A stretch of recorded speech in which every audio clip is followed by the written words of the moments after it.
বুরাক জান্নাতের সুখ চাইলাম না, জান্নাতের নিয়ামত আমি চাইলাম না, শুধু কান্দার কান্দা।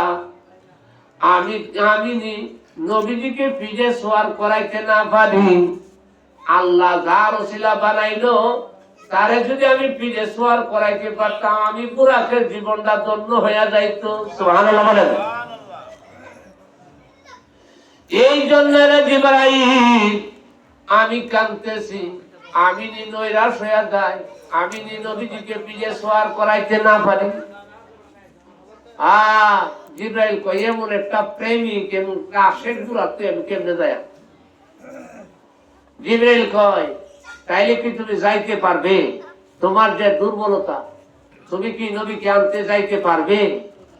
যেই কথাটা বলছে বাবা, যার বাপ সেই তো বুঝে, যার জ্বালা সেই তো বুঝে। আরে যার জ্বালা মন সে বোঝে, যার জ্বালা মন সে বোঝে, প্রেমের জ্বালা বুঝবে কে মুর্শিদ বিনে? বলুন যার জ্বালা মন সে বোঝে, যার জ্বালা মন সে বোঝে, প্রেমের জ্বালা বুঝবে কে মুর্শিদ বিনে?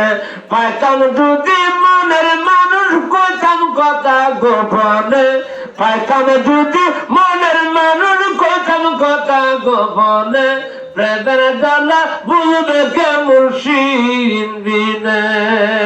আল্লাহু আকবার বলেন, ইয়া রাসূলুল্লাহ বলেন। গান কইলে তো সময় অনেকটা যাইবো, খারাপ লাগে নি? প্রেমিকের কাছে কিছু গানও গাই, যে বুঝের লগে বুঝের কথা, বুঝে না বেটা বুঝে করছিল কাম হইত। বন্ধুরে বুরাকে জিবরাইল দেখো, জিবরাইল এই কি শোনাইলা? যার প্রেমে পড়া আমি বুরাকের জীবনটা শেষ করে দিতেছি কানতে কানতে, সেই নবীর কথা শোনাইছ জিবরাইল, জলদি করে আমার লেজটা মাইরে ধরো, আমি তোমাকে নিয়ে মুহূর্তের ভিতরে মক্কা নগরে চলে যাব। সুবহানাল্লাহ বলেন। নবীজির প্রেমে